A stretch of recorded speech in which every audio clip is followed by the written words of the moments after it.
Assalamualaikum warahmatullahi wabarakatuh.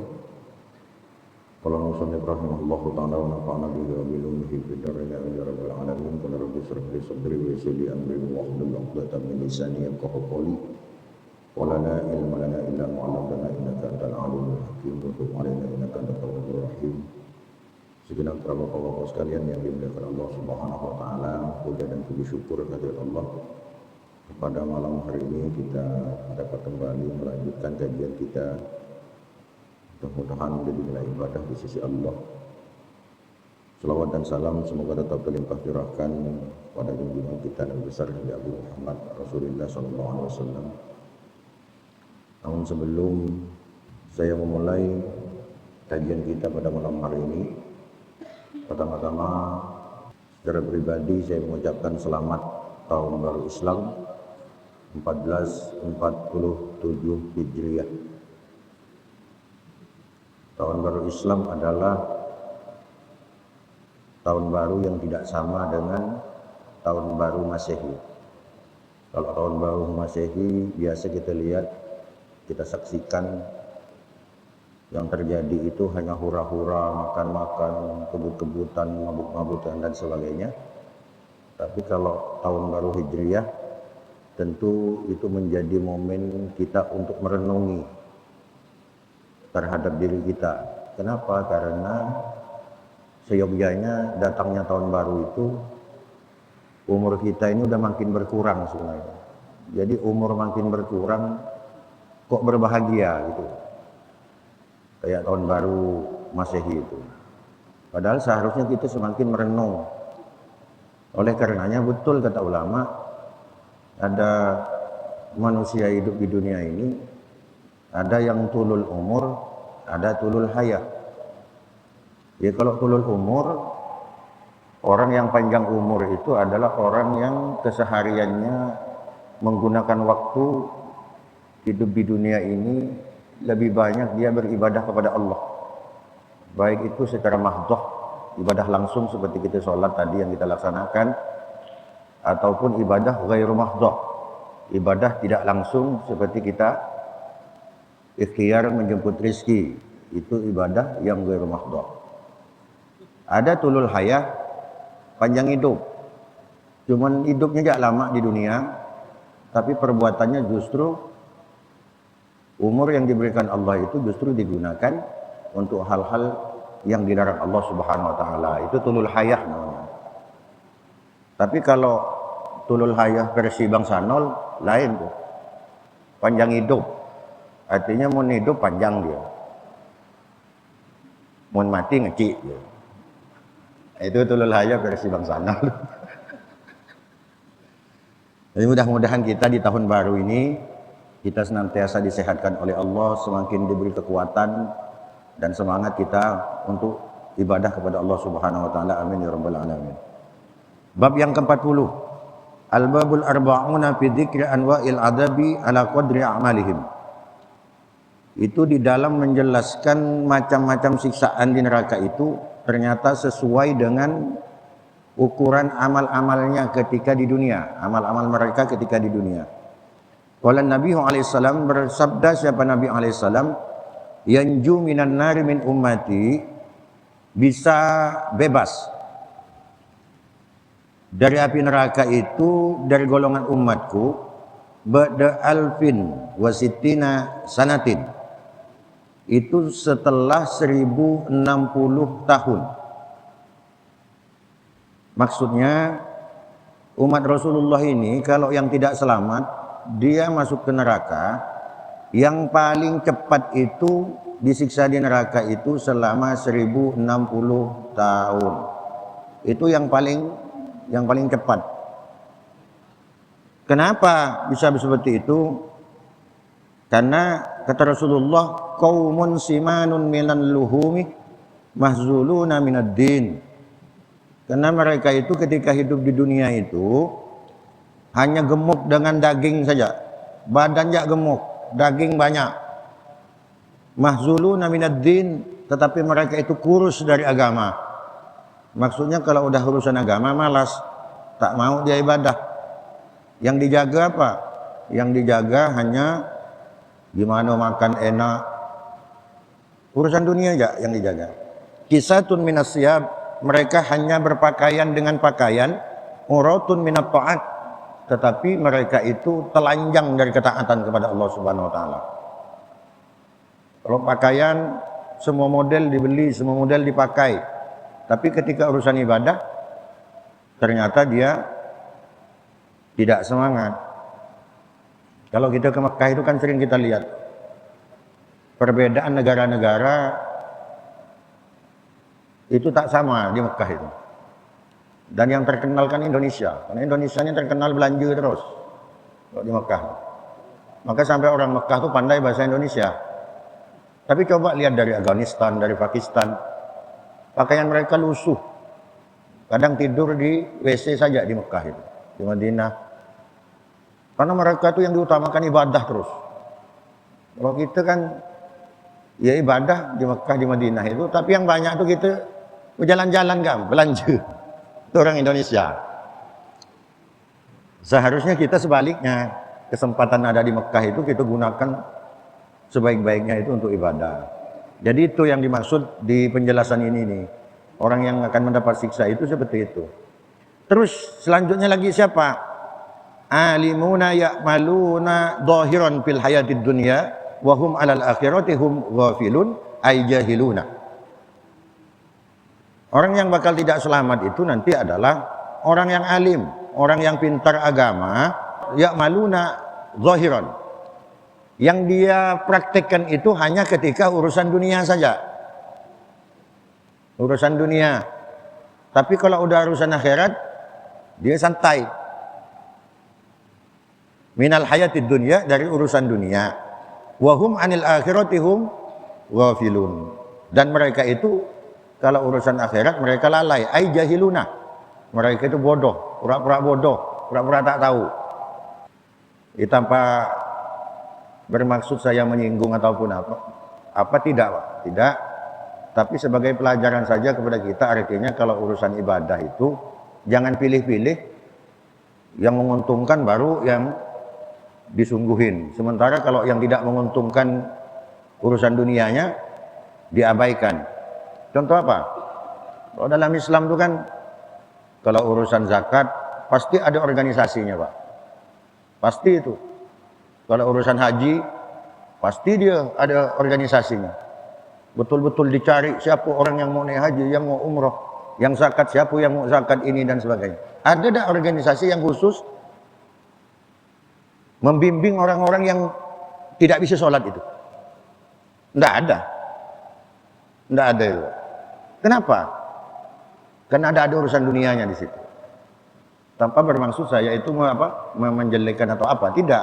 Tapi maksud saya adalah ajaran agama ini jangan diambil separuh-separuh. Udkhulu fis-silmi kafah. Masuklah kamu ke dalam Islam itu secara sempurna. Apa ajaran Islam? Ayo digalakkan semuanya. Maksudnya begitu. Nah, ini disinggung di sini. Orang nanti yang akan celaka itu termasuk orang yang pintar, alim, tapi yang dimunculkan, yang dikedepankan oleh dia ketika yang berurusan tentang dunia saja. Sementara ketika urusan akhirat diabaikan oleh dia itu. Termasuk ini, Pak, nanti. Jadi tidak mesti orang alim, seorang kiai, seorang ustadz ada jaminan dia selamat. Tidak ada itu. Tergantung seperti apa dia mengamalkan ilmunya. Terus yang selanjutnya lagi, wahum ahlul aswaki wal hawa. Selanjutnya adalah orang-orang yang suka sibuk, sibuknya di pasar terus. Maksudnya di sini dihitupkan ke pasar ini artinya hidupnya itu hanya sibuk untuk urusan dunia. Wal hawa, dan hawa nafsu. Yaktasibuna min ayyimalin sya'u. Dia mencari kemana-mana, pokoknya di mana ada jalan duit, jalan rezeki dikejar. Wala yanalallaha ta'ala min ayyibabin yadkhulunan nar. Dan dia tidak akan mendapatkan terhadap Allah Subhanahu wa taala itu kecuali min ayyibabi yadkhulunan nar, kecuali dia nanti akan dimasukkan ke neraka Allah Subhanahu wa taala. Qala ta'ala ya Musa, berfirman Allah Subhanahu wa taala kepada Nabi Musa. Kenapa di sini Musa? Karena Nabi Musa itu digelar dengan kalimullah, termasuk nabi yang langsung berbincang, bisa berbicara dengan Allah di Bukit Tursina. Lau ra'aita naqidul ahdi wal amanati, apabila engkau ingin melihat terhadap orang yang mengingkari terhadap janji dan amanah, yusbahuna ala wujuhihim ilan nar, nanti itu akan diseret dengan muka-muka mereka ke neraka. Jadi orang yang berkhianat, mengingkari janji dan amanah. Karena orang mengingkari janji dan mengingkari amanah itu termasuk ancamannya itu besar dalam Islam itu. Termasuk dibilang orang munafik kita. Innal munafiqina fid darkil asfali minan nar, sesungguhnya orang munafik itu nanti akan berada di neraka yang paling bawah. Kenapa begitu besar ancamannya? Karena orang munafik ini berbahaya. Lebih enak kita menghadapi musuh yang nyata di depan mata kita daripada orang munafik. Kalau orang munafik itu musuh dalam selimut, maka ancamannya besar dari Allah Subhanahu wa taala. Fa idza turihu fi jahannam, ketika mereka dilemparkan ke api neraka, soroh kullu udwin minhum fi makanin, maka akan ada seluruh dari bagian tubuh mereka itu di dalam satu tempat, wa kullu urukin fi makanin, dan usus-usus mereka itu juga di satu tempat, wa qulubuhum fi makanin, dan hati-hati mereka itu di satu tempat pula.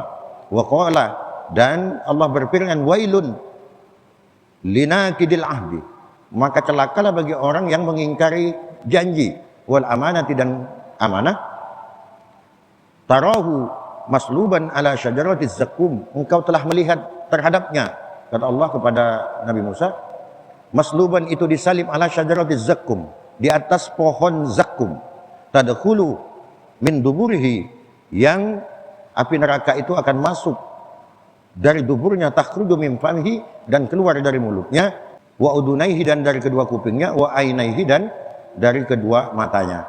Ini siksaan bagi orang yang berkhianat, bagi orang-orang yang tidak menyampaikan amanah, dan orang-orang yang mengingkari terhadap janji. Selanjutnya, wa qala ta'ala ya Musa, berfirman Allah Subhanahu wa taala kepada Nabi Musa, wahai Musa, lau ra'aita naqidul ahdi wal amanati, lau ra'aita, apabila kamu melihat naqidul ahdi wal amanati, kepada orang yang mengingkari terhadap janji dan amanah, qad qarabahu syaitan, maka akan didekatkan kepadanya siapa setan, fisalasili wal aghlali, di dalam rantai dan belenggunya, di neraka maksudnya, mu'allakun bilisanihi, mereka itu akan digantung dengan lisan atau lidah-lidah mereka, yasilu dima'uhu min mankhiraihi, dan darah akan keluar dari kedua hidungnya, la yanamu tarfat ainin, mereka orang ahli neraka itu tidak akan pernah tidur meskipun sekejap, wala yajidu rahatan tarfat ainin,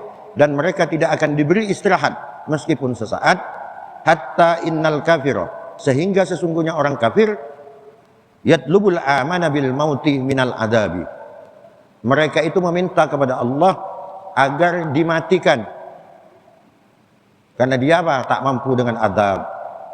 Jadi orang kafir itu karena saking sudah tidak mampunya di akhirat disiksa oleh Allah, yang diminta itu satu saja, apa? Minta kematian. Padahal di akhirat itu sudah tidak ada lagi kematian sebagaimana kita di dunia, karena sudah tak mampu dengan siksa itu. Wa kada naqidul ahdi, begitu juga orang-orang yang mengingkari janji, yatlubul amana bil mauti, mereka meminta keamanan kepada Allah dengan kematian. Jadi di akhirat tuh orang yang ketika hidup di dunianya suka mengingkari janji, maka ketika di akhirat nanti dia minta mati kepada Allah.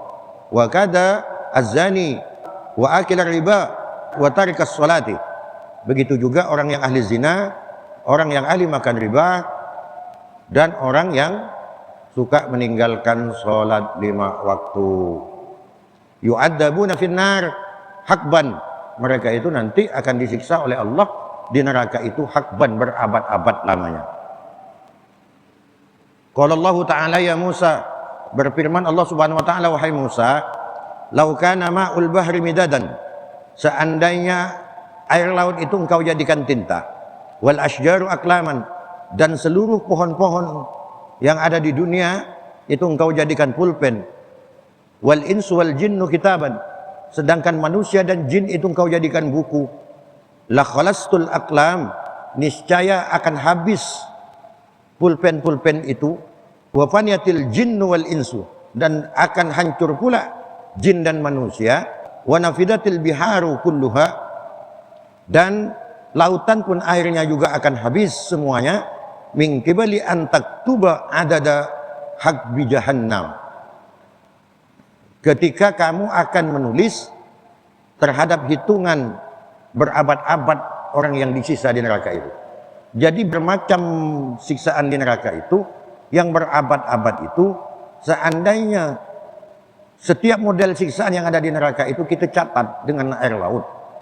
Semua pohon yang di dunia kita jadikan pulpen, manusia dan jin yang ada di dunia dari Nabi Adam sampai hari kiamat itu dijadikan bukunya, niscaya catatannya itu tidak cukup. Air lautnya tidak cukup, pulpennya juga tak cukup, bukunya juga tak cukup. Saking banyak dan lamanya orang di neraka jahanam. Wadhalika qauluhu ta'ala, dan ini sesuai dengan apa yang difirmankan Allah Subhanahu wa ta'ala, labisina fiha ahqaba la yadukuna fiha bardan wala syaraba illa hamiman wa ghassaqa jasaa'a wifaqa. Itu di dalam surat An-Naba ayat 23 sampai 26. Mereka tinggal di dalamnya berabad-abad lamanya, mereka tidak merasakan kesejukan di dalamnya, jadi tidak ada sejuk di neraka itu, dan tidak pula mendapat minuman selain air yang mendidih dan nanah sebagai pembalasan yang setimpal bagi mereka itu. Ini sesuai keterangan di dalam Al-Quran. Terus selanjutnya, qala Nabi alaihissalam li Jibril, Nabi bertanya kepada malaikat Jibril, mal haqbu, apa yang disebut berabad-abad itu? Jibril ditanya oleh Rasulullah. Qala Jibril alaihissalam, yang disebut berabad-abad itu, kata malaikat Jibril, arba'atu alafi sanatin, yaitu 4.000 tahun lamanya. Jadi satu abad itu 4.000 tahun lamanya. Itu hitungan satu abad kalau di akhirat. Kalau di dunia kita satu abad itu kan 100 tahun. Nah itu Pak. Terus ditanya lagi oleh Rasulullah, qala alaihissalam, kam syahron, qala arbatu alafi syahrin. Yang disebut satu bulan itu adalah 4.000 bulan kalau di akhirat. Jadi kalau sebulan dunia itu ukurannya 4.000 bulan di akhirat. Qala alaihissalam, kam yauman, qala arba'atu alafi yaumin. Berapa sehari itu, kata Rasulullah kepada malaikat Jibril. Dijawab oleh malaikat Jibril, arba'atu alafi yaumin, sehari di dunia itu sama dengan 4.000 hari di akhirat. Jadi dunia itu sama ukurannya 4.000 hari di akhirat. Wa qala alaihissalam, kamis sa'ah. Nah, satu jam itu berapa, kata Rasulullah? Qala sab'una alfi sa'atin, satu jam itu sama dengan 70.000 jam di akhirat. Ukuran satu jam kita di dunia, kalau di akhirat itu 70.000 jam lamanya. Berapa bulan itu Pak? Wa kullu sa'atin sanatin min sunanid dunya, dan di setiap satu jam itu adalah tahun-tahun yang panjang ketika dibandingkan dengan kehidupan kita di dunia ini. Ini bagian dari sisaan bagi orang-orang yang tidak selamat itu. Mudah-mudahan kita dihindari semua dari ini. Amin ya rabbal alamin. Wa ruwiya an Abi Hurairah radhiyallahu anhu, diriwayatkan dari Abu Hurairah, qala Rasulullah sallallahu alaihi wasallam, idza kana yaumul qiyamati, apabila ada pada hari kiamat itu, takhruju minan nari syai'un ismuhu harish, di neraka itu nanti akan keluar satu binatang, nama binatangnya itu haris. Nama binatangnya haris. Yatawalladu minal akrab, haris ini terlahir dari kalajengking. Kalajengking yang ada di neraka itu, ra'suhu fis sama'is sabi'ati, kepala dari haris ini itu berada di langit yang ketujuh. Wadambuhu, dan ekornya tahtal ardis supla, itu berada di lapisan bumi yang ketujuh, yang terakhir. Fayunadi sab'ina marratan, dan dia akan memanggil atau berteriak di neraka itu. Apa teriakan dari binatang yang bernama haris ini? Aina man barazar rahmana, mana orang yang menentang terhadap zat yang maha pengasih, terhadap Allah maksudnya. Wa aina man harabar rahman, Mana orang yang menyatakan perang ketika hidup di dunia terhadap Allah, terhadap Zat yang Maha Rahman. Fayaqulu Jibrailu alaihi salam. Kemudian berkata malaikat Jibril kepada binatang ini, Haris ini, "Ma turid ya Haris?" Wahai Haris, apa yang kau inginkan? Fayaqulu, kemudian binatang yang bernama Haris ini berkata, "Uridu khamsatan." Yang aku inginkan itu ada 5. Aina man tarakas shalah? Mana orang yang selalu meninggalkan salat? Ini orang yang lalai ke salat, Pak. Yang selalu meninggalkan salat itu nanti akan dicari oleh binatang neraka yang bernama Haris ini nanti. Aina man mana az-zakah? Yang kedua, mana orang yang suka nahan zakat? Udah ada kewajiban mengeluarkan zakat, sayang dia tak mau dikeluarkan zakatnya ketika masih hidup di dunia. Ini juga nanti yang dicari. Wa aina man syaribal khamra? Mana nih orang yang suka ketika hidup di dunianya suka minum minuman khamr, suka mabuk-mabukan. Ini lagi yang akan dicari. Wa aina man akala riba? Dan mana orang yang suka makan riba? Makan yang tidak halal. Wa aina man yatahaddatsu bihadisid dunya fil masajidi. Terus yang terakhir yang akan dicari oleh binatang Haris ini namanya adalah orang yang suka berdiskusi, berbincang-bincang tentang urusan dunia di dalam masjid. La masjidun ussisa 'alat taqwa. Masjid itu khusus tempat kita takwa kepada Allah Subhanahu wa taala. Untuk urusan agama. Jadi urusan proyek Bang Sanul bukan di dalam masjid, tak boleh. Tapi kalau urusan tentang agama kita di dalam masjid untuk membela agama dan sebagainya, boleh itu Pak. Maka zaman Rasulullah itu, biasa Rasulullah di dalam masjid itu musyawarah dengan para sahabat itu, kalau mau perang dan sebagainya, bagaimana mengatur negara dan sebagainya, itu di dalam masjid Rasulullah. Tapi kalau urusan bisnis, urusan dunia, itu kita dilarang membicarakannya di dalam masjid. Dan ini termasuk nanti yang akan dicari oleh binatang yang bernama Haris ini di neraka itu. Faya jama'uhum, kemudian mengumpulkan siapa Haris terhadap mereka itu semua yang disebutkan di atas itu fi famihi. Orang-orang itu semua berapa jumlahnya? Orang yang suka makan riba, orang yang tamu sholat, orang yang suka zina, suka minum-minuman, orang yang suka berbicara urusan dunia di dalam masjid, dimasukkan ke satu mulut dia mah. Fi famihi wa yurja'u bihim ila jahannam. Kemudian dikembalikan atau dilemparkan kembali ke neraka jahanam. Na'udzubillahi minasyaqawah. Mudah-mudahan kita semua dilindungi oleh Allah Subhanahu wa taala dari kesengsaraan yang dibahas di bab ke-40 ini. Mudah-mudahan kita semua ini adalah golongan umatnya Rasulullah sallallahu alaihi wasallam yang mendapat keselamatan dan mendapat syafaat dari baginda Rasul sallallahu alaihi wasallam. Kita diberi maunah selama hidup di dunia oleh Allah Subhanahu wa taala sehingga kita digerakkan selalu. Kita diberi taufik oleh Allah sehingga kita condong selalu ingin beribadah kepada Allah. Jadi orang yang ahli sholat Pak, yang ahli sholat jemaah, 5 waktunya tak ditinggalkan, suka kepada kebaikan, itu kalau dalam Islam dikenal dengan sebutan orang yang mendapat taufik namanya. Jadi hati kita itu selalu digerakkan kepada kebaikan-kebaikan. Kalau kepada kejelekan kita malas, tak mau. Itu berarti orang dapat taufik itu. Kalau sebaliknya, bukan taufik. Jadi kalau sebaliknya celaka kita berarti, calon orang celaka. Sukanya gitu hal yang tak baik. Diajak kawan sholat, udah mbah, malas aku. Saya ke pengajian, udah mbah, malas aku. Diajak hal-hal baik, malas aku. Nah, jadi kita bisa merasakan masing-masing. Yang ada di diri kita ini apa nih? Apa condongnya kita ke ibadah atau justru kepada perbuatan-perbuatan yang dilarang Allah Subhanahu wa taala. Ini yang dapat saya sampaikan, mudah-mudahan bermanfaat.